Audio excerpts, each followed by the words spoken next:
বদর মুসলমানদের জন্য একটা ঐতিহাসিক যুদ্ধ সংগঠিত হয়েছে, যেটাকে ইয়াউমুল ফুরকান বলা হয়, সত্য মিথ্যার পার্থক্যকারী দিন। বদরের প্রান্ত, বদর যুদ্ধ যেখানে হয়েছে, এটা মদিনা থেকে দক্ষিণ পশ্চিমে 155 থেকে 160 কিলোমিটার দূরে অবস্থিত, বর্তমান কিলোমিটারের হিসাব অনুযায়ী। তাহলে পশ্চিম দক্ষিণে 155 থেকে 160 কিলোমিটার দূরে অবস্থিত। বদরের যুদ্ধে রাসূল সাল্লাল্লাহু আলাইহি সাল্লাম বের হলেন কবে? 2য় হিজরির 12ই রমজান 624 খ্রিস্টাব্দ মোতাবেক 11ই মার্চ 313 জন সাহাবীর একটা দল নিয়ে রাসূলুল্লাহ সাল্লাল্লাহু আলাইহি সাল্লাম বের হয়েছিলেন। বদর একটি স্থানের নাম। বদর মদিনা থেকে দক্ষিণ পশ্চিমে 155 থেকে 160 কিলোমিটার দূরে অবস্থিত। বদরে রাসূল সাল্লাল্লাহু আলাইহি সাল্লাম 12ই রমজান 2য় হিজরি 624 খ্রিস্টাব্দ 11ই মার্চ রাসূল সাল্লাল্লাহু আলাইহি সাল্লাম 313 জনের একটা কাফেলা নিয়ে বের হয়েছেন। রাসূল মদিনা থেকে বের হওয়ার পর নবীর অবর্তমানে মদিনার অস্থায়ী গভর্নর নবী যাকে নিয়োগ দিয়েছিলেন, তার নাম আবু লুবাবা বিন আব্দুল মুনজির রাদিয়াল্লাহু তাআলা আন। সাহাবারা বদর যুদ্ধে রওনা করার সময় যে পতাকাটা বহন করে নিয়ে গিয়েছেন, পতাকার রং ছিল সাদা। যেই সাহাবীর হাতে বদর প্রান্তরের মুসলমানদের পতাকা ছিল, যিনি বহন করে পতাকাটা বদরে নিয়ে গিয়েছেন, তার নাম মুসআব ইবনে উমাইর রাদিয়াল্লাহু তাআলা। বদর একটি স্থানের নাম। বদর মদিনা থেকে দক্ষিণ পশ্চিমে 155 থেকে 160 কিলোমিটার দূরে। 12ই রমজান 2য় হিজরি 624 খ্রিস্টাব্দ মোতাবেক 11ই মার্চ 313 জনের একটি দল নিয়ে নবী বের হয়েছেন। অস্থায়ী গভর্নর যাকে বানিয়েছেন, নাম আবু লুবাবা বিন আব্দুল মুনজির রাদিয়াল্লাহু তাআলা। যেই পতাকাটি মুসলমানরা বহন করেছিলেন তার রং ছিল সাদা। পতাকা বহনকারী সাহাবীর নাম ছিল মুসআব ইবনে উমাইর রাদিয়াল্লাহু তাআলা। কিছু তো মনে রাখতে পারবেন, পতাকার রং কেমন ছিল? বহনকারী সাহাবীর নাম মুসআব। একটু মনে রাখলে হবে, পুরাটা দরকার নাই। বদরে যে 313 জন মুসলমান সাহাবায়ে কেরামের দল অংশগ্রহণ করেছেন, এর মধ্যে 82 জন সাহাবী ছিলেন মুহাজির, 231 জন ছিলেন আনসার। 82 জন মুহাজির যারা মক্কা থেকে হিজরত করে মদিনায় গিয়েছে, এই সাহাবাদের দলের সংখ্যা ছিল কত? 82। আর মদিনায় যারা আনসার, তাদের সংখ্যা ছিল 231। মদিনায় আনসার সাহাবারা আবার 2 গোত্র মিলেছিল। এক গোত্রের নাম ছিল আউস, আরেক গোত্রের নাম খাজরাজ। আউস গোত্রের সাহাবাদের সংখ্যা ছিল 170, খাজরাজ গোত্রের সাহাবার সংখ্যা ছিল 61। 170 আর 61 কত হয়? 231। তাহলে আনসার হলো 2 এলাকা মিলে। আউস গোত্রের 170 জন আনসার সাহাবা, খাজরাজ গোত্রের 61 জন সাহাবা। তো 170 আর 61 231। তো আনসার হইল 231, আর মুহাজির সাহাবী হলো 82 জন। 231 আর 82 কত হয়? 313। কথা বুঝে আসছে? রাসূলুল্লাহ সাল্লাল্লাহু আলাইহি সাল্লাম কেন বদর প্রান্তরে গেলেন? প্রথম যখন বের হয়েছে তখন বদরের উদ্দেশ্যে বের হননি। প্রথম কেন বের হলেন মদিনা থেকে? খুব মনোযোগ দিয়ে শুনবো। তবরানী শরীফ হাদিসের একটা কিতাব, এই কিতাবের 4 নম্বর খণ্ড 175 নম্বর পৃষ্ঠা, আবু আইয়ুব আনসারী রাদিয়াল্লাহু তাআলা আনহুর বর্ণনা। তিনি বলেন, قال لنا رسول الله صلى الله عليه وسلم إني أخبرت عن عير أبي سفيان فهل لكم أن تخرجوا قلنا نعم يا رسول الله আবু আইয়ুব আনসারী রাদিয়াল্লাহু তাআলা আনহু বলেন, রাসূলুল্লাহ সাল্লাল্লাহু আলাইহি সাল্লাম আমাদেরকে একদিন বললেন, ও সাহাবাদের দল, আমার কাছে এই সংবাদ পৌঁছেছে মক্কার প্রধান নেতাদের একজন নেতা আবু সুফিয়ান, যিনি তখনও মুসলমান হননি, এই আবু সুফিয়ান বাণিজ্যিক এক কাফেলা নিয়ে শাম দেশে গিয়েছে। বাণিজ্যিক কাফেলায় সংখ্যা ছিল 70 জন। এর মধ্যে 30 থেকে 40 জন ছিল নেতৃস্থানীয় লোক। বলেন তো, আবু সুফিয়ানের নেতৃত্বে মুশরিকদের যেই দলটা শাম দেশে ব্যবসায়ী কাজে গিয়েছে, কতজন ছিল লোক? 70 জন। নেতৃস্থানীয় ছিল কয়জন? 30 থেকে 40। নবীজির কাছে সংবাদ আসলো যে আবু সুফিয়ান যেই বাণিজ্যিক কাফেলা নিয়ে গিয়েছে, বাণিজ্যিক যে পণ্যগুলো নিয়ে ফিরতেছে, এই বাণিজ্যিক পণ্য নিয়ে তার দেশে আসার পর টার্গেট হলো এইগুলা বিক্রি করার পর যে লভ্যাংশ হবে, এই লভ্যাংশ মুসলমানদেরকে উৎখাত করার কাজে খরচ করা হবে। মুসলমানদেরকে এখনো আমরা অনেক কিছু খাই, এখনো আমরা ডেইলি অনেক কিছু খাই, যেগুলার অর্থটা আমাদেরকেই শেষ করার পিছে কাজ হয়। তো নবীজি বললেন, আমার কাছে সংবাদ আসছে যে তারা তাদের এই বাণিজ্যিক পণ্য নিয়ে যে আসতেছে, এই পণ্য বিক্রি করে যে লভ্যাংশটা আসবে, এটার লভ্যাংশ দিয়ে মুসলমানদেরকে কিভাবে দুনিয়া থেকে নিশ্চিহ্ন করা যায়, এই জন্য এই লভ্যাংশ খরচ করা হবে।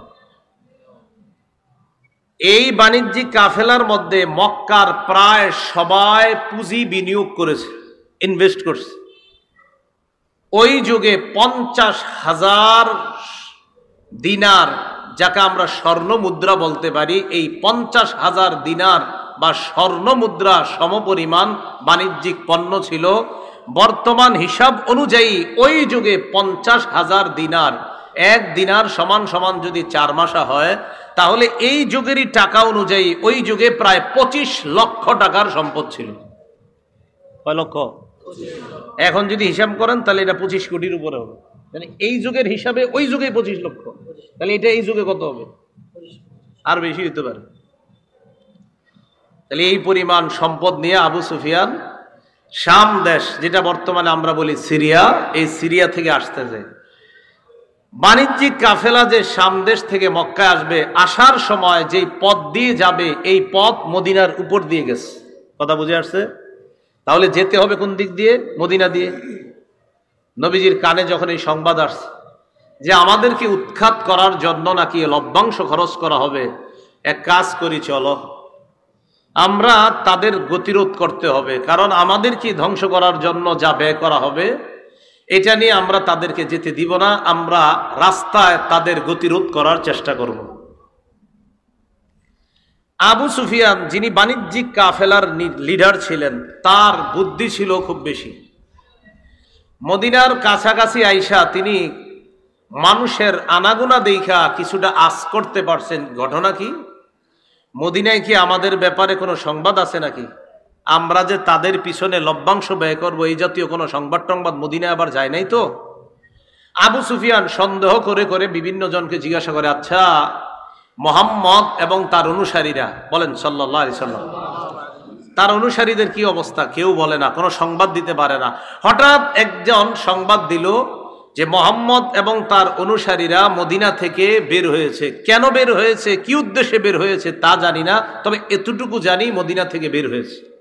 কথা বুঝে আসছে? ওই যে নবীজি সাহাবাদের 313 জনের একটা কাফেলা নিয়ে মদিনা থেকে বের হয়েছে, কেন এটা কেউ জানে না। আবু সুফিয়ান খালি তথ্য নেয়। হঠাৎ একদিন, খুব জ্ঞানী ছিল, ওটের এক লাদা আবু সুফিয়ান লাঠি দিয়ে এইভাবে আলাদা করলো। ওটের লেদা আলাদা কইরা দেখলো লেদার ভিতরে খেজুরের ছোট্ট ছোট্ট দুইটা বিচি দেখা যায়, বিচি দেখে বুঝতে পারছে হ্যাঁ এই ওট তো মদিনার ওট, নিশ্চিত মদিনার লোকেরা আমাদের ব্যাপারে জেনে ফেলছে। কি পরিমাণ বুদ্ধি ছিল যে এইটা মদিনার ওট। পায়খানার ভিতরে ওটের লাদার ভিতরে ছোট্ট খেজুরের বিচি দেখে বুঝছে যে এই খেজুর তো মদিনার খেজুর, এটা মক্কার না। তার মানে এই খেজুর যে ওট খাইছে ওটা মদিনার ওট। আবু সুফিয়ান নিশ্চিত হয়ে গেল যে না, মদিনার পথ আমাদের জন্য নিরাপদ না। ইতিমধ্যে আবু সুফিয়ান কি করলো, মদিনার পথ পরিহার করে সমুদ্রবর্তী তীর দিয়ে মক্কায় রওনা করলো। বুদ্ধি কইরা সমুদ্রের তীর দিয়ে রওনা করার সময় আবু সুফিয়ান আশঙ্কা করলো যদি আবার ধরা খাই। এই আশঙ্কায় জমজম ইবনে আমর আল গিফারি নামে এক ব্যক্তি অশ্বারোহী ঘোড়া চালাইতে পারে, তাকে আবু সুফিয়ান মক্কায় পাঠিয়ে দিল, যাও আমাদের জনগণকে গিয়ে জানায় দাও যে আমাদের অবস্থা ততটা ভালো না, তারা যেন আমাদেরকে রক্ষা করার জন্য প্রস্তুতি নিয়ে আমাদেরকে রক্ষা করার জন্য বের হয়। এই সংবাদ আবু সুফিয়ান পাঠাই দিয়েছে। কথাগুলো মন দিয়ে শোনেন, এদিক সেদিক মাথা দিলে একদম হারিয়ে ফেলবেন। জমজম ইবনে আমর আল গিফারি ঘোড়া চালাইতে চালাইতে মক্কায় গেছে। সেখানে যাওয়ার পর আবু জাহেলের কানে সংবাদ গেছে যে মুহাম্মদ সাল্লাল্লাহু আলাইহি সাল্লাম আর তার সাহাবারা তোমাদের বাণিজ্যিক কাফেলাকে প্রতিরোধ করার জন্য অলরেডি মদিনা থেকে বের হয়েছে, তবে আপাতত কি অবস্থা আছে জানি না, তোমরা তাড়াতাড়ি কাফেলাকে রক্ষা করার জন্য বের হও। আবু জাহেল ঘোষণা দিয়ে দিল, সহিহ বুখারীর বর্ণনা 3950 নম্বর হাদিস, লম্বা হাদিসের অংশ বিশেষ। ইস্তানফারা আবু জাহলিন আন-নাস ফাকালা আদরিকু আইরাকুম, লম্বা হাদিস, এই হাদিসের শেষের দিকে আছে। আবু জাহেল সমস্ত মানুষগুলাকে সদল বলে বের হওয়ার জন্য বলল, আর বলল তোমরা তোমাদের কাফেলাকে তাড়াতাড়ি রক্ষা করো। আবু জাহেল 1000-এর একটা বাহিনী নিয়ে রওনা করছে। কয় হাজার? 1000। নবীজি কয়জন নিয়ে বের হইছে? 13 জন। আবু জাহেল বের হওয়ার পর জুহফা নামক স্থানে আসছে। জুহফা নবীজি কাফেলা নিয়ে বের হয়ে জাফিরান নামক স্থানে অবস্থান করতেছে। মনে রাখবেন, আবু জাহেল বের হইয়া জুহফা নামক স্থানে আসছে। নবীজি বের হইয়া যেখানে অবস্থান করতেছে এটার নাম জাফিরান, এই এলাকায় অবস্থান করতেছে। ইতিমধ্যে আবু সুফিয়ান যখন সমুদ্রের তীর দিয়া নিরাপদে মক্কার কাছাকাছি চলে যাচ্ছে, সংবাদ পাঠায়া দিছে আবু জাহেলের কাছে যে আর যুদ্ধ করার দরকার নাই, ফিরে আসতে বলো। ওই যে যারা জুহফায় গিয়ে অবস্থান করছে আবু জাহেল, আবু জাহেল তো মদিনার মুসলমানদেরকে উৎখাত করার উদ্দেশ্যে রওনা করছে। তো জুহফা নামক এলাকায় আসার পর আমি আপনাদের এখানে আসবো, ইটাখোলা আসার পর একজন বললো আসা দরকার নাই, চলে যান। বুঝে আসছে কথাটা? তো ঠিক এইভাবে আবু জাহেল বের হয়েছে, জুহফা নামক স্থানে আসছে। আসার পর আবু সুফিয়ান সংবাদ পাঠায় দিছে যুদ্ধ করার আর দরকার নাই, ফিরে আসো, আমরা নিরাপদে মক্কায় পৌঁছে গেছি। তাহলে জিহাদের আর দরকার নাই, যুদ্ধের আর দরকার নাই। আবু জাহেল সাথীদের সাথে পরামর্শ করে বলল মুসলমানদেরকে একটা শিক্ষা দেওয়া দরকার, যেহেতু বের হয়ে গিয়েছি অতএব ফিরে যাওয়া আর দরকার নাই, এইগুলারে দুনিয়া থেকে বিদায় কইরা এরপর আসমু, চলো।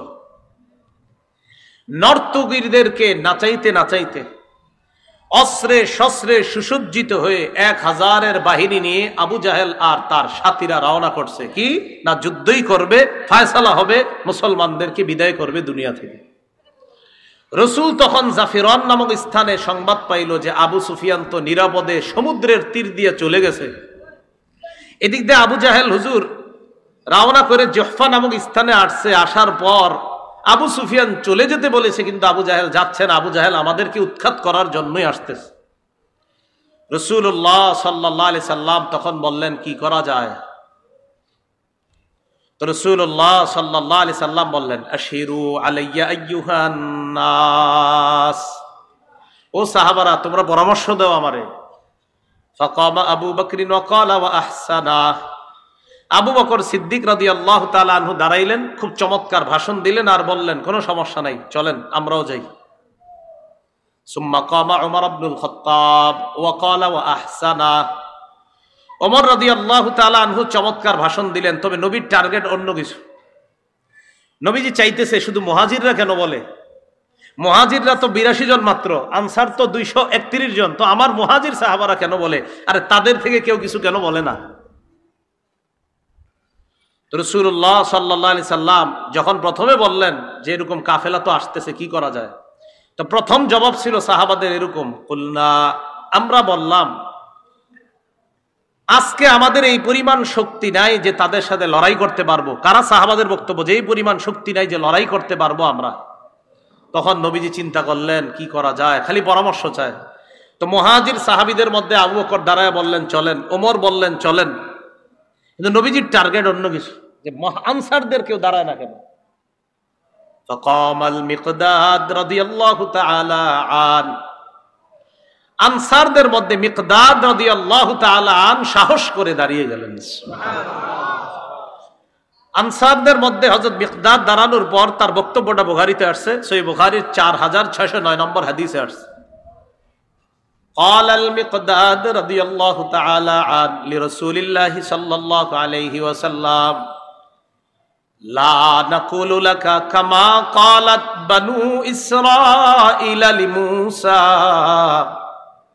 فاذهب أنت وربك فقاتلا إنا هاهنا قاعدون ولكن امضي أنت ونحن معك وفي رواية ونحن معك مقاتلون। মিকদাদ রাদিয়াল্লাহু তাআলা আনহু দাঁড়ায় বললেন, হুজুর আমরা আপনাকে ওই কথা বলবো না যেই কথা বনি ইসরাইল মুসা নবীরে বলছে। মুসা নবী যখন বনি ইসরাইলকে বলছে চলো আমরা জালেমদের বিরুদ্ধে লড়াই করব, তখন বনি ইসরাইল মুসা নবীরে বলছে আপনি আর আপনার রব দিয়া লড়াই করেন, আমরা এখানে বসে অপেক্ষা করতেছি। নাউজুবিল্লাহ।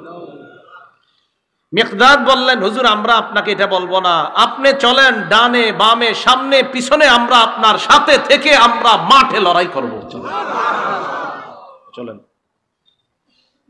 যখন হযরত মিকদাদ রাদিয়াল্লাহু তাআলা আনহু বলছে আপনি চলেন, হাদিসে আসছে ফাকান্নাহু সুররিয়া আনহু, রাসূলের চেহারা থেকে, চেহারা মুবারক থেকে পেরেশানির ছাপ মুহূর্তেই দূর হয়ে গেছে। মুহাজিররা বক্তব্য দিচ্ছিল, নবীজি খালি কয় আরে বলো না, আরো বলো, মানে চাইতেছে আনসারদের কেউ বলো, কারণ তাদের সংখ্যা তো বেশি। এতটুকু বুঝে আসছে সবার? আচ্ছা, আবু জাহেলের নেতৃত্বে কাফেররা চলে আসছে বদর নামক স্থানে। আইসা তারা আগে আগে পানির কাছাকাছি নিরাপদ জায়গা বেছে নিয়ে সুন্দর একটা জায়গা তারা বেছে নিয়েছে কাফেররা। রাসূলুল্লাহ সাল্লাল্লাহু আলাইহি সাল্লাম সাহাবাদের দল নিয়ে বদর প্রান্তরে গিয়ে উপস্থিত হয়ে এমন একটা জায়গা, যেই জায়গায় প্রচুর বালু আর পানি নাই নাগালের মধ্যে, খুব ভয়ঙ্কর অবস্থা, ওই জায়গায় সাহাবাদেরকে নবীজি বসলেন। তাহলে এখন কি পর্যন্ত মনে হচ্ছে দল বেশি কাদের? কত? সাহাবাদের কয়জন? 313 জন। কাফেররা কি নিরাপদ স্থানে না সাহাবারা? কাফেররা। পানির কাছে কারা? বালুরময় স্থানে কারা? সাহাবারা।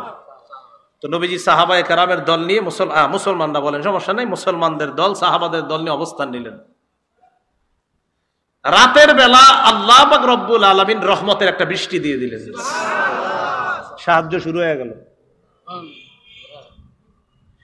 বৃষ্টি আসার পর ঘটনা কি ঘটলো?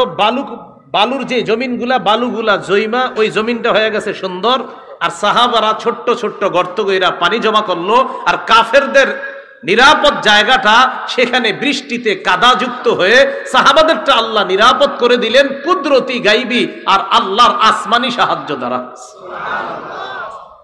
তাহলে বলেন তো রাতের আগে নিরাপদ স্থানে ছিল কারা? মুহূর্তের মধ্যে আসমানি ফায়সালায় নিরাপদ স্থানে আল্লাহ কাদেরকে রেখে দিলেন? মুসলমান। এটা আল্লাহর সাহায্য। 17ই রমজান শুক্রবার দিন লড়াই শুরু হয়ে যাবে। কত রমজান? 17ই রমজান। রাতে রাসূলুল্লাহ সাল্লাল্লাহু আলাইহি সাল্লাম, হযরত ওমর ইবনুল খাত্তাবের বর্ণনা, মুসলিম শরীফের বর্ণনা, 4480 নম্বর হাদিস। ওমর ইবনুল খাত্তাব রাদিয়াল্লাহু তাআলা আনহু বলেন, লাম্মা কানা ইয়াউমু বদরিন নাযারা রাসূলুল্লাহ সাল্লাল্লাহু আলাইহি ওয়াসাল্লাম ইলাল মুশরিকিনা ওয়া হুম আলফুন ওয়া আসহাবুহু 319 রাজুলা। বদর যুদ্ধের দিন রাসূলুল্লাহ সাল্লাল্লাহু আলাইহি সাল্লাম মুশরিকদের দিকে একটু তাকাইলেন। তাকানোর পর দেখলেন তারা হাজার সংখ্যায়, আর মুসলমানদের সংখ্যা 313 জন। নবীজি সাল্লাল্লাহু আলাইহি সাল্লাম এই অবস্থা দেখা প্রথমে মুশরিকদেরকে দেখলেন। এখান থেকে একটা শিক্ষা দেখেন। ফাস্তাকবালা নবিয়ুল্লাহ সাল্লাল্লাহু আলাইহি ওয়াসাল্লাম মুস্তাকবিলাল কিবলা। ফাস্তাকবালা নবিয়ুল্লাহ সাল্লাল্লাহু আলাইহি ওয়াসাল্লাম আল কিবলা। রাসূলুল্লাহ সাল্লাল্লাহু আলাইহি সাল্লাম কিবলার দিকে ফিরলেন। বিপদ দেখবেন আগে, দেখার পর এবার রাসূল কি করলেন? কিবলার দিকে ফিরলেন। ফেরার পর ফামাদ্দা ইয়াদাই, হাত উঠাইলেন। কিবলামুখী হলেন, হাত উঠাইলেন। ফাজআলা ইয়াহতিফু বিরাব্বিহি, আল্লাহর কাছে কান্না করতে করতে বলতে লাগলেন, আল্লাহুম্মা আনজিজলি মা ওয়া'আদতানি। আল্লাহ, আপনি আমাকে যে ওয়াদা করেছেন মাওলা, ওই ওয়াদা আপনি পুরা করেন। ওয়া আতিমা ওয়া'আদতানি, আপনি যে ওয়াদা আমাকে দিয়েছেন এই ওয়াদার ফলাফল আমাকে আপনি দান করেন। আল্লাহুম্মা ইন তাহলিক হাদিহিল ইসাবাতু মিন আহলিল ইসলাম ফালান তু'বাদ বা'দু ওয়া ফি রিওয়ায়া ফালা তু'বাদ। মুসলমানদের এই দলটা যদি মাবুদ আজকে ধ্বংস হয়ে যায়, আপনার ইবাদত করার মতো আর কোনো মানুষ থাকবে না। নবীজি কান্তা করতে লাগলেন। ওয়া সাকাতা রিদাউহু আন মানকিবাই, হাত উঠাইতে উঠাইতে এক পর্যায়ে আল্লাহর নবীর চাদর মুবারক কাঁধ থেকে পড়ে যায়। হাত এত উঠাইছে, চাদর পড়ে গেছে। ফাতাহু আবু বকরিন, আবু বকর পিছনে আসলেন। আসার পর আখাযা রিদাহু, চাদরটা নিলেন। ওয়া আলকাহু আলা মানকিবাই, চাদরটা আল্লাহর নবীর কাঁধ মুবারকের মধ্যে দিয়ে দিলেন।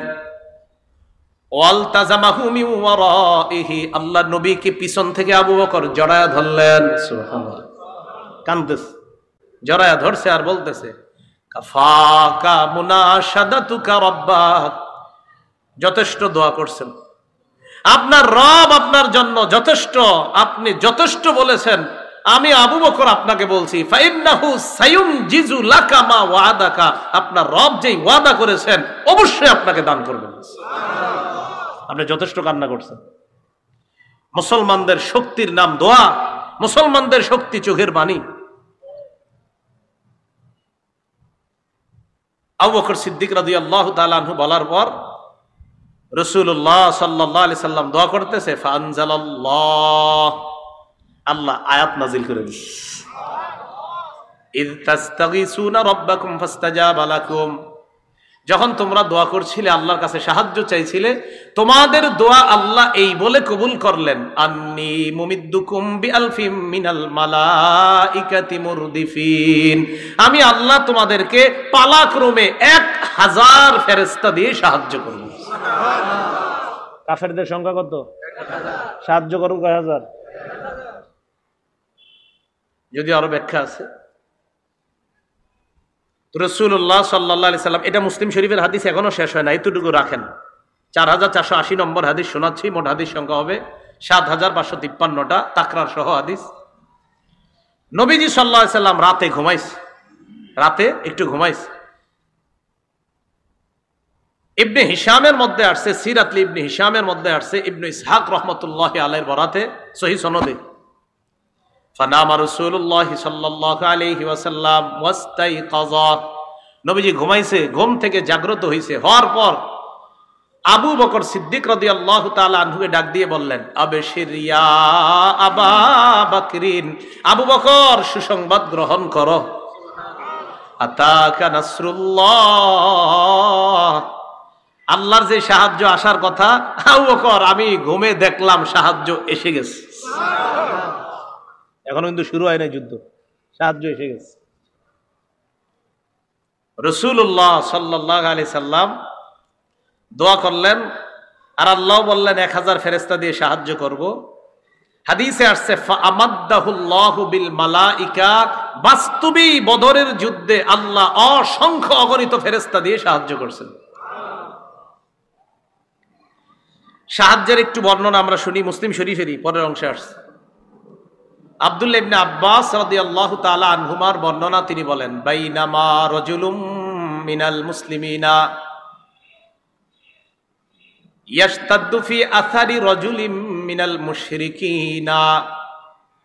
বদর যুদ্ধের দিন এক মুসলমান আরেক বেঈমানের পিছনে দৌড়াইতেছে। এক মুসলমান আরেক বেঈমানকে দৌড়াইতেছে, এভাবে দৌড়াইতেছে। ইদ সামিআ সাউতান বিদ-দারবাতি ফাওকাহু ওয়া সাউতাল ফারিস। হঠাৎ তিনি একটা চাবুকের আওয়াজ শুনলেন উপর থেকে, আরেকজন ঘোড়সওয়ারের আওয়াজ, ইয়াকুলু, যে বলতেছে আকদিম হাইজুম, হাইজুম তুমি সামনে যাও। কেউ একজন উপর থেকে বলতেছে হাইজুম তুমি সামনে যাও, আর আমি শুধু চাবুকের আওয়াজ শুনতেছি, কে মারতেছে কারে মারতেছে কিছুই দেখতেছি না। বলতেছে হাইজুম সামনে যাও। হাইজুম হলো ফেরেশতাদের বাহনের নাম। বলেন হাইজুম কার নাম? বাহনের নাম হাইজুম। হাইজুম আগাও আগাও। তো সাহাবী বলেন আমি হাইজুম রেও দেখি না, চাবুকও দেখি না, খালি মাইরের আওয়াজ শুনি। ফানাযারা ইলা মুশরিকিন, হঠাৎ এক মুশরিকের দিকে তাকায়া দেখে খররা মুস্তালকিয়া, ওই মুশরিক জমিনের মধ্যে লুটায়া পড়ছে। কদ খুতিমা আনফুহু ওয়া শুক্কা ওয়াজহুহু, যার নাকের মধ্যে আর চেহারার মধ্যে দেইখা মনে হচ্ছে বিদর্বা, কে জানি তারে চাবুক দিয়ে পিটাইছে। তো এতক্ষণ উনি চাবুকের আওয়াজ শুনলেন, ঘোড়সওয়ারের আওয়াজ শুনলেন, আর বলতেছে হাইজুম সামনে যাও। তিনি বলেন হঠাৎ আমি দেখি এক মুশরিক মাটিতে পড়ে আছে, তার নাকে তার চেহারার মধ্যে চাবুকের মাইরের চিহ্ন। তখন আমি বুঝতে পারলাম এতক্ষণ যা শুনলাম এখন দেখি মুখে চিহ্ন দেখা যায়। এই ঘটনা জানানোর জন্য দৌড় দিছে নবীজির কাছে। বিসমিল্লাহ। আপনারা একটু মন দিয়ে শুনতে হবে, আমি একটু আস্তে আস্তে বলবো। আজকে আপনার ওই যে চতুর্থ ডোজ দিলাম, টিকা টিকা, সেই জন্য মোটামুটি একটু অবস্থা ইয়াতে আছে। তো রাসূলুল্লাহ সাল্লাল্লাহু আলাইহি সাল্লামের কাছে বলার জন্য রওনা করছে। ফাহাদ্দাসা বিযালিকা রাসূলুল্লাহ সাল্লাল্লাহু আলাইহি ওয়াসাল্লাম, আনসারী সাহাবী রাসূলুল্লাহ সাল্লাল্লাহু আলাইহি সাল্লামের কাছে গিয়েছে সংবাদটা জানানোর জন্য।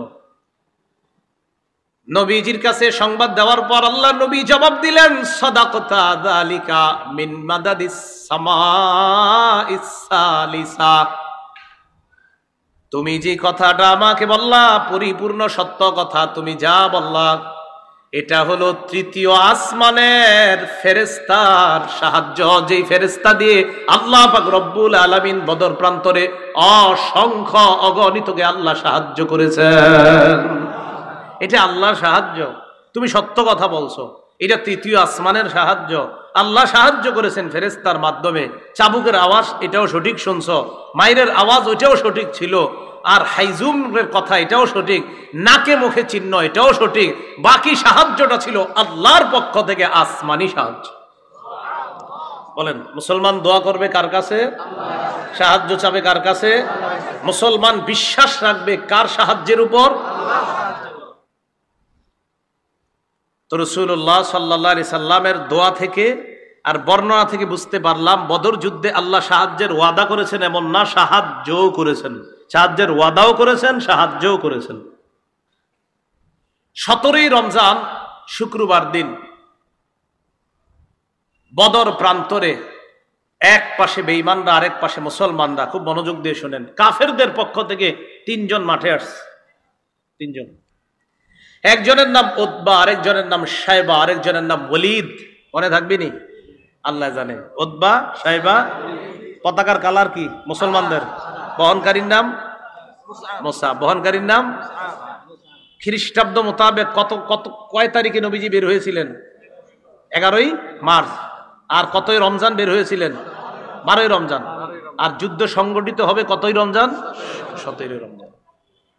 কাফেরদের মধ্যে 3 জন আসছে, উতবা, শাইবা, ওয়ালিদ। আসার পর দাঁড়ায় রয়েছে। আনসারদের মধ্য থেকে 3 সাহাবী মাঠে গেছে, সুবহানাল্লাহ। 3 জন যাওয়ার পর উতবা, ওই কাফেরদের মধ্যে যে 3 জনের একজন উতবা ডাক দিয়ে বলল, এই তোমরা কারা? আবার তোমরা তো আমাদের শত্রু না। তাদেরকে তো চিনে না। চিনে তো কাদেরকে? মুহাজিরদেরকে চিনবে, কারণ মুহাজিররাই তো তাদের এলাকার। তোমরা আবার কারা? তোমরা তো আমাদের শত্রু না, আর তোমরা নিচু জাত, নাউজুবিল্লাহ। এটা সেটা বইলা কয় তোমরা মাঠে কেন? যাও তোমরা ভাগো। আমরা যাদেরকে শত্রু মনে করি, প্লেয়ার মনে করি, তাদেরকে পাঠাও। এটা উতবার অহংকার সুলভ বক্তব্য। রাসূলুল্লাহ সাল্লাল্লাহু আলাইহি সাল্লামের নির্দেশে, খুব মন দিয়ে শুনবেন, মুসলমানদের মধ্যে, মুহাজিরদের মধ্যে 3 সাহাবা মাঠে আসলেন, সুবহানাল্লাহ। একজন হযরত আলী রাদিয়াল্লাহু তাআলা, আরেকজন হযরত হামজা, আরেকজন উবাইদা রাদিয়াল্লাহু তাআলা। তাহলে প্রথমে আনসাররা আসছিল, তারা কয় না তোমরা দরকার নেই, আমাদের গোত্রের যেগুলো আছে সেগুলো পাঠাও। নবীজির নির্দেশে হযরত আলী আসলেন, হযরত হামজা আসলেন, হযরত উবাইদা আসলেন। খুব মন দিয়ে যদি শোনেন কথাগুলো মনে রাখা যাবে। অপর পাশে কাফেরের একজনের নাম উতবা, এই পাশে এক সাহাবীর নাম উবাইদা। উবাইদা উতবা, যদি এই 2 অক্ষর মনে রাখেন তো মনে রাখবে। উতবার সাথে লড়াই হয়েছে উবাইদার। হ্যাঁ, উতবার সাথে উবাইদার। উতবার সাথে কার? উবাইদার। এটা মনে সহজে মনে রাখার জন্য। সাইবার সাথে লড়াই হয়েছে হযরত হামজার। আলী রাদিয়াল্লাহু তাআলা আনহুর সাথে লড়াই হয়েছে ওলীদের।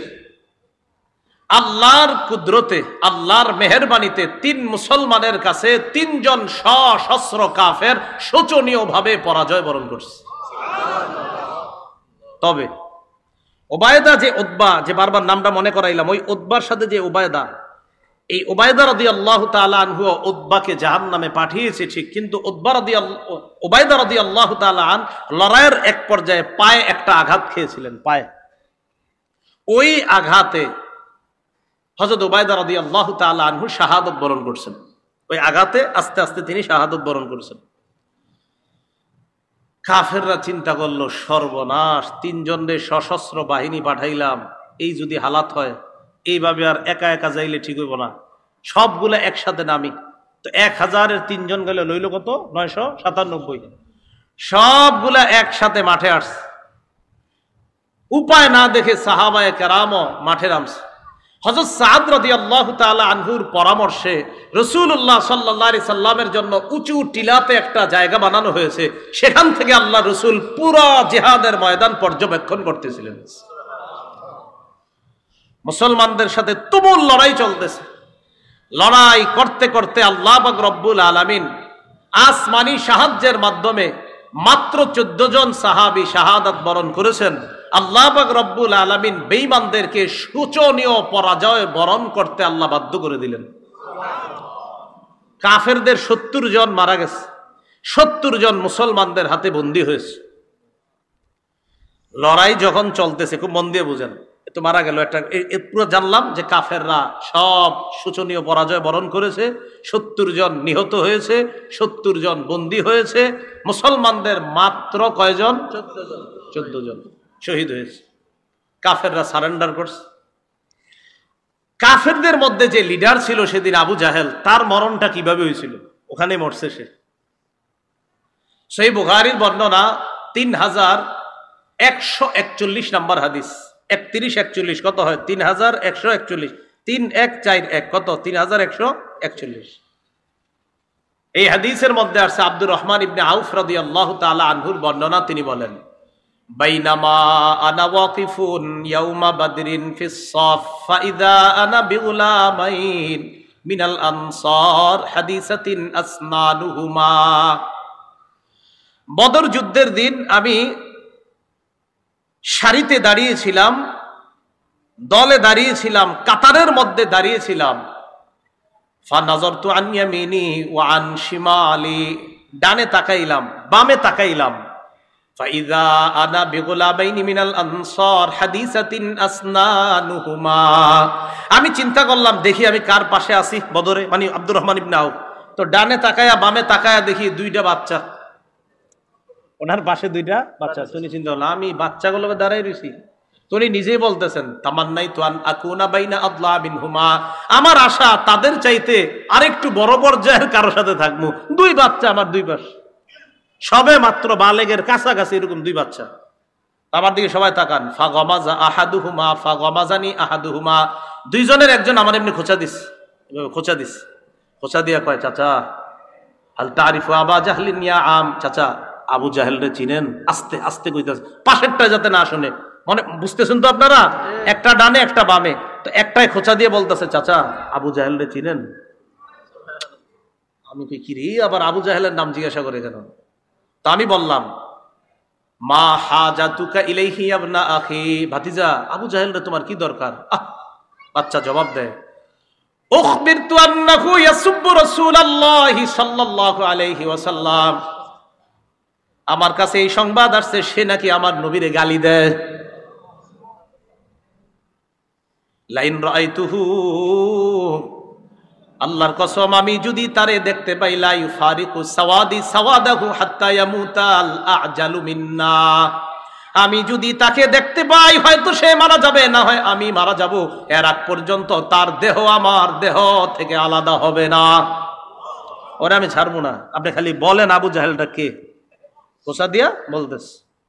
পাশে আরেকটা, সুম্মা গমাজানিল আখর, আরেকটাই খোঁচা দিয়ে কয়, মানে বুঝায়, চাচা আমি যেটা কইছি এটা যদি ও না জানে, আর ও বলতেছে আমি যেটা বলছি এটা যদি ও না জানে, মানে ভাবসাবটা এমন একজন আরেকজনের জানা, মানে মনে ওই নিজেই মারবে নবীর শত্রুরে।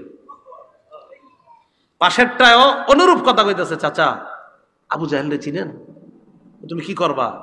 ওরে পাইলে হয়তো ও আগে মারা যাবে, না হয় আমি, এর আগ পর্যন্ত আমার দেহ থেকে ওর দেহ আলাদা হবে না, ওর পিছু ছাড়বো না আমি। আব্দুর রহমান ইবনে আউফ বলেন, আমি অবাক হয়ে গেলাম।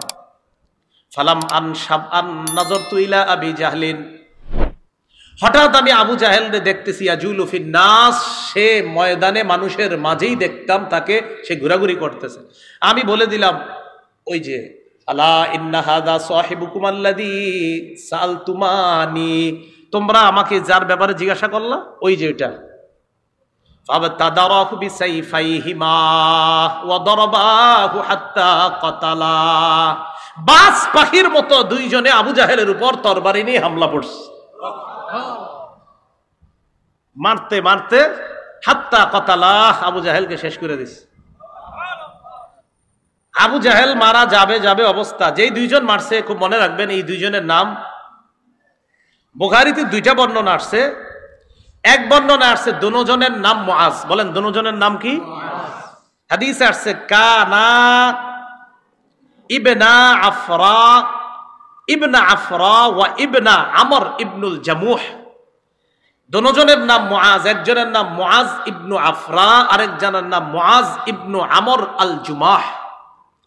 তাহলে একজনের নাম মুআজ, বাপের নাম আফরা, আরেকজনের নাম মুআজ, তার বাপের নাম আমর ইবনুল জামুহ। আরেকটা বর্ণনা আসছে ইবনা আফরা, তারা দুইজনই এক বাপের ছেলে, দুইজনে এক বাপের সন্তান, দুই ভাই, আপন দুই ভাই। তো যাই হোক, আমরা ওইদিকে ইয়া করে লাভ নাই, ইতিহাস যা আছে সেটা বুখারীতে দুটোটা বর্ণনা আসছে। একটাতে আসছে একই বাবার দুই সন্তান, আরেক বর্ণনা আসছে না, একজনের আব্বার নাম আফরা, আরেকজনের আব্বার নাম আমর ইবনুল জামুহ। তো মারার পর আবু জাহেল আপনার মুমূর্ষু অবস্থা, মারা যাবে যাবে, মানে এখনো মরতেছে না। বুখারীর আরেকটা বর্ণনা শুনেন, 3962 নম্বর হাদিস, রাসূলুল্লাহ সাল্লাল্লাহু আলাইহি সাল্লাম বললেন, মাইয়ানজুরু মা সানা আবু জাহলিন, এই কেউ কেউ আসো আবু জাহেলের অবস্থা কি একটু দেখো তো, হেগো তো হালাত খারাপ, আবু জাহেলের অবস্থাটা কি কেউ কি জানাতে পারবো আমারে? আব্দুল্লাহ ইবনে মাসউদ বলেন, ফানতালাকা ইবনু মাসউদ রাদিয়াল্লাহু তাআলা আন, আব্দুল্লাহ ইবনে মাসউদ বের হয়ে গেলেন, যাওয়ার পর দেখে আবু জাহেলের অবস্থা খারাপ। দরবাহু ইবনা আফরা, এই বর্ণনা আছে আফরার দুই ছেলে তাকে হত্যা করছে। হাত্তা বারদা, মুমূর্ষু অবস্থায়। আমি তাকে গিয়ে বললাম, আনতা আবু জাহলিন, তুমি কি আবু জাহেল না? গিয়ে বললাম। মরার সময় অহংকার কিমনে দেহেন দেখায়, মরার সময় কয় হাল ফাওকা রাজুলিন কাতালতুমুহ, একটা মানুষই তো মারছো, এতে আর তুমি এত কি বীরত্ব, মরার সময় কইতেছ। এটা আরেকটা অনুবাদ হইতে পারে, একজন ব্যক্তি যারে তোমরা মারছো এর চাইতে কি বড় কোনো নেতা আছে বলো, একজন নেতারে মারছো, এটা তো তোমাদের গর্ব করা দরকার, মরার সময়ও এগুলা বলতে বলতে মরতেছ, একজন নেতারে মারছো, এতে আর কি, তোমরা একজন নেতারে মারছো, গর্ব করে বলতে পারবা, আমাকে মারাটাও তোমাদের গর্ব, মানে মরণের সময়ও অহংকার করে করে বলতেছ।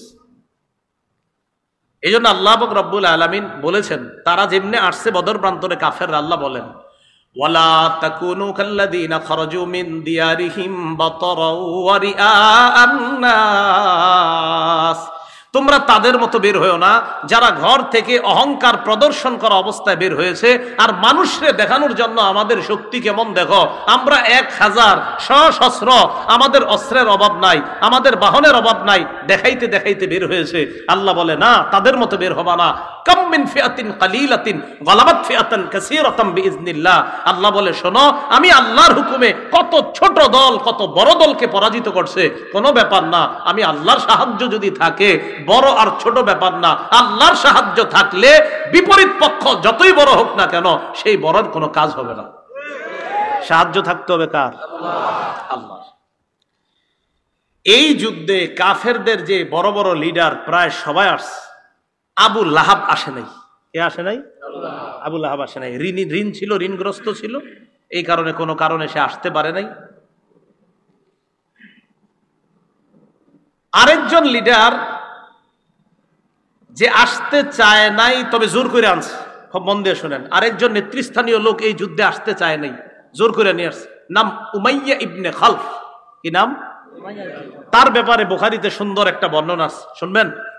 আচ্ছা, এই উমাইয়া ইবনে খালফ কেন আসতে চায় নাই, শুধু এই প্রশ্নটা মনে রাখবেন। উমাইয়া ইবনে খালফ কোন যুদ্ধে যাইতে চায় নাই? বদরে।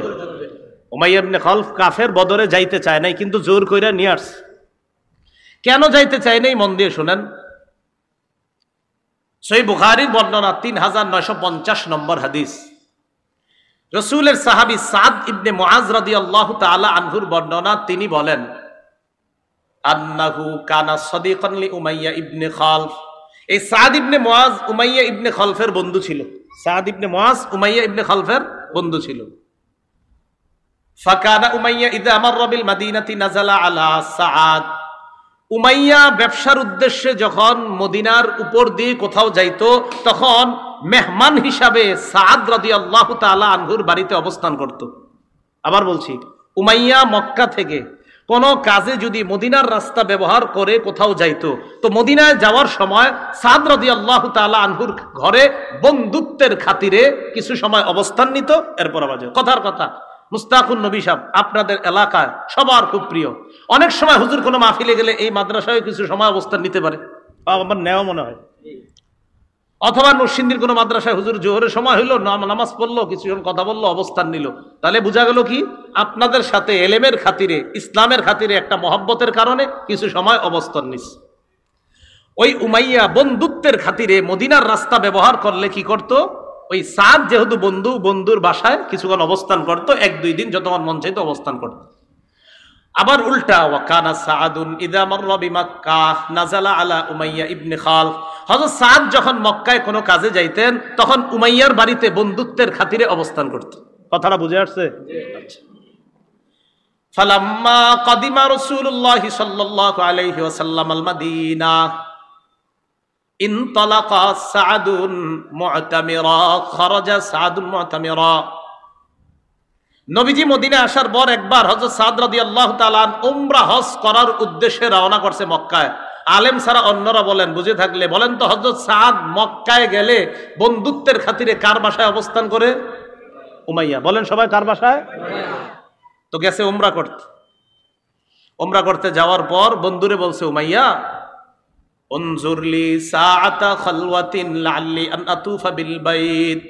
তুমি আমার জন্য এমন একটা সময় নির্ধারণ করবা, যেই সময় কাবার আশেপাশে কোনো মানুষ থাকবে না, আমি যেন একা একা সুন্দরভাবে তওয়াফ করতে পারি, এমন একটা সময় তুমি আমারে ঘর থেকে বের করে তওয়াফ করার ব্যবস্থা করে দিও। কথাটা বুঝে আসছিনি? আচ্ছা। দুপুরের সময় ফাখরাজা বিহি উমাইয়া করিবাম মিন নিসফিন নাহার।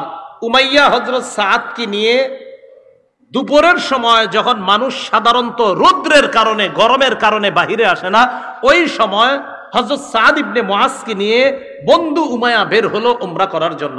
এতটুকু বুঝছেন নি আপনারা? না বুঝলে কিন্তু সামনে বলবো না, বুঝছেন? আচ্ছা।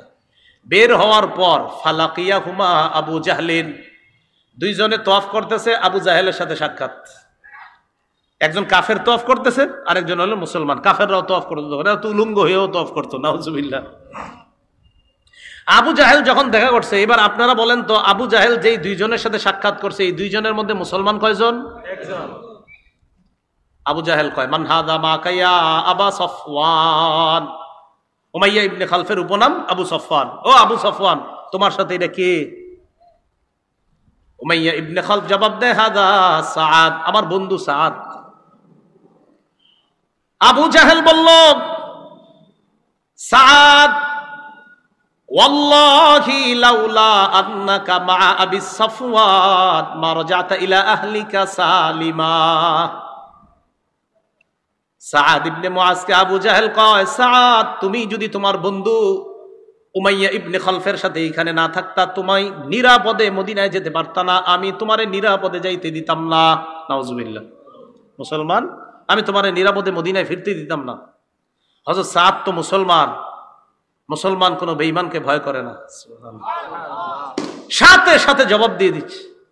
فقال له سعد ورفع صوته عليه। হযরত সাদ আবু জাহেলের চেয়ে আরো জোরে আওয়াজে জবাব দিচ্ছে, এই তুমি কারে হুমকি দাও?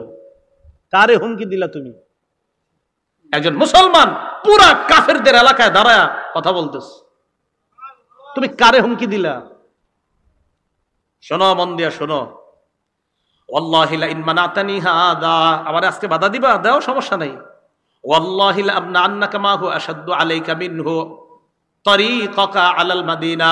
মনে রাখো, ব্যবসায়ী কাজে মদিনার রাস্তাটা যখন ব্যবহার করো তখন আমিও কিন্তু ছাড়মু না। মদিনার রাস্তা দিয়ে যাইবা, একটারেও ছাড়মু না, সবগুলা বিপদে পড়বা। তোমগো তো খাওন দাওন সব মদিনার রাস্তা দিয়ে, কই যাইবা একটা বলো সবাই তোমরা।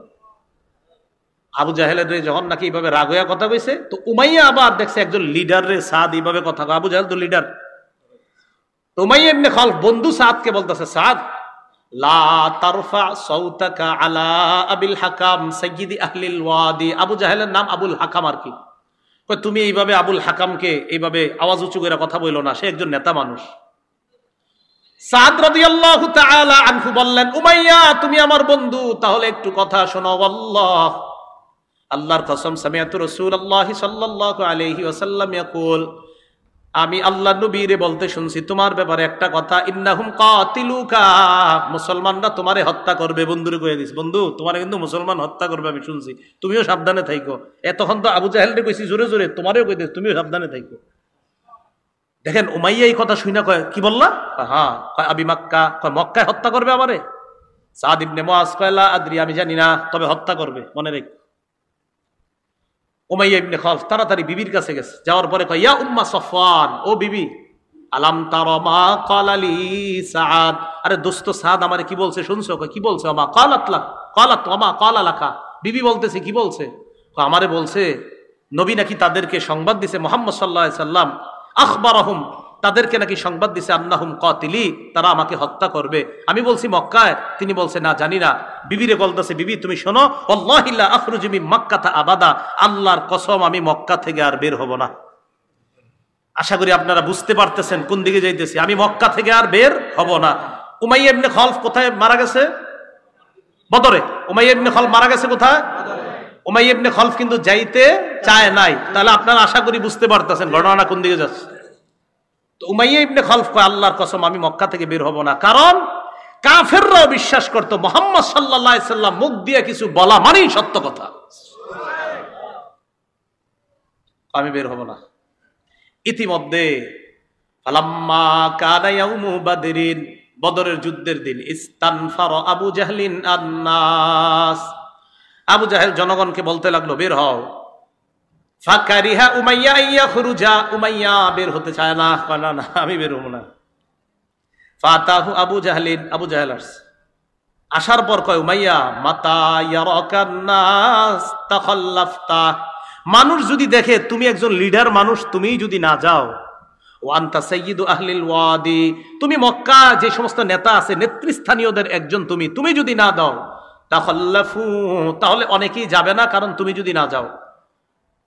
ফামাজালা, বারবার, ফালাম ইয়াজাল, আবু জাহেল বলতে লাগতেছে বারবার যে চলো চলো চলো চলো চলো। এক পর্যায়ে উমাইয়া কয়, ইদ গালাবতানি, তুমি যখন আমাকে বাধ্যই করছো, আল্লাহি লা আশতারিয়ান্না আজওয়াদা বাঈরিন বিমাক্কা, আমি মক্কার সবচেয়ে দামি শক্তিশালী ঘোড়াটা কিনবো। কারণ কারণ আমার তো সমস্যা আছে। মন দিয়ে বুঝেন। এরপরে কি কয় দেখেন, কিনছে বিবিরে গিয়া বলতেছে, ইয়া উম্মা সফওয়ান জাহকিজিনি, প্রস্তুত করে দাও তাড়াতাড়ি। কয় কোথায় যাবেন? কয় যুদ্ধে। কয় আপনি না শপথ করলেন মক্কা থেকে বের হবেন না? আপনার বন্ধুর কথা কি ভুলে গেছেন? মা ক্বালা লাকা আখুকাল ইয়াসরিবি, আপনার মদিনার বন্ধুর কথা ভুলে গেছেন? কি বলছে? কয় না ভুলি নাই তো। তাহলে কয় লা উরিদু আন আজুজা ইল্লা বাঈদা। উমাইয়া ইবনে খালফ বলে, লা উরিদু আন আজুজা, আমি বেশি দূরে যাব না, কিছু দূর যাইয়া যখন দেখবো সবাই চলে যাবে, আমি তো সবচেয়ে দ্রুতগামী ঘোড়াটা নিয়ে যাইতেছি, এটা নিয়ে আবার ফিরে আসবো, টেনশন করো না। তো উমাইয়া ইবনে খালফ যখন বের হইছে খালি এদিক সেদিক তাকায়, কখন কি হয় না হয়, ওইটার উপরে উঠে মক্কা থেকে বের হয়েও টেনশন, এই এই এই মনে হয় আমি শেষ, এই শেষ, এরকম টেনশন। হাদিসে আসছে, লা ইয়ানজিলু মানজিলান ইল্লা আকালা বাঈরা, যেখানেই নামে ওট, আপনার ওই বাহনটাকে, ওটটাকে আপনার একদম কাছে বাঁধে, একদম কাছে বাইদা রাখে, এটার সাথে বৈশা থাকে, এটারে কোথাও যাইতে দেয় না, এই দ্রুতগামী বাহনকে কোথাও যাইতে দেয় না, একদম পাশে বসায় রাখে। হাদিস আছে ইল্লা আকালা বাঈরা, যেখানেই বসে এখানে এটারে বসায় রাখে, আবার রওনা করে আবার এটার উপরে ওঠে। মানে এটা একটা বাহন যে কেউ কিছু করতে চাইবো দৌড় দিব। এইভাবে যাইতে যাইতে বদরে চলে গেছে। আল্লাহু বিবদরিন, আল্লাহ তাকে তো বদরে যা করার করছে, বদরে মারা গেছে। তো ওই যে বলছিল উমাইয়া তোমার কিন্তু অবস্থা ভালো না, মুসলমানরা তোমাকে হত্যা করে, এটা নবী বলছে, আর নবী যখন বলছে কথা কিন্তু সত্য হবে। বদর প্রান্তে রাসূলুল্লাহ সাল্লাল্লাহু আলাইহি সাল্লাম রাতে সাহাবায়ে কেরামের একদল, মুসলিম শরীফের বর্ণনা, গিয়ে এইভাবে দাগ দিয়ে দিয়ে দেখায় দিছে, এখানে আবু জাহেল, এখানে ওমকে, এখানে ওমকে, এখানে ওমকে, এগুলা মারা যাবে। আল্লাহ জানায় দিছে। সাহাবায়ে কেরাম বলেন, এই কাফেররা মারা যাওয়ার পর আমরা ওখানে গিয়ে দেখছি নবী যেখানে যেখানে বলেছে ওইখানে ওইখানে ওই কাফের মারা গেছে। সাহায্যটা কার? এটাই আল্লাহ বলেন, ওয়ালাকাদ নাসারাকুমুল্লাহু বিবাদরি ওয়া আনতুম আদিল্লাহ, আল্লাহ তোমাদেরকে বদরে সাহায্য করেছে, তোমরা ছিলে হীন, তোমরা এমন ছিলে, তোমাদের অস্ত্র শস্ত্র তোমাদের কাছে ছিল না। আমি আপনাদেরকে পুরাটা বিষয় বলার পর জানতে চাই, মুসলমানদের ভরসা অস্ত্রের উপর না আল্লাহর উপর? হ্যাঁ, প্রস্তুতি যা আছে এতটুকু মুসলমান নিতে পারে, কিন্তু মুসলমানের মূল ভরসা কার সাহায্যের উপর? আল্লাহর। এই জন্য বিপদ আপদ সর্ব অবস্থায় আমরা কার কাছে সাহায্য চাইব? আল্লাহর কাছে। মনে থাকবে তো ইনশাআল্লাহ? পতাকার কালার কি ছিল? বহনকারী সাহাবীদের সংখ্যা ছিল কত? আনসারদের কয়জন? 231 জন। মুহাজিরদের 82 জন। মুহাজিরদের 170। তো হইছে ওই আনসারদের মধ্যে দুই গ্রুপ, একদল আউস গোত্রের আর একদল খাজরাজ। আউস গোত্রের 170, খাজরাজ গোত্রের 61। এই 170 আর 61 হয় 231। এরা সবাই তো আনসার। মুসলমানদের শাহাদত বরণ করেছে এই যুদ্ধে কয়জন? এর মধ্যে মুহাজির ছিল 6 জন, আনসার ছিল 8 জন। 8 আর 6 কত হয়? 14। কাফেরদের মারা গেছে কয়জন? বন্দী হয়েছে কয়জন? 70 জন। আল্লাহ পাক রব্বুল আলামিন আমাদের সকলকে বদর যুদ্ধের যে ব্যাপারটা আমরা মাথায় রাখবো, যে মুসলমান আগে কখনো আঘাত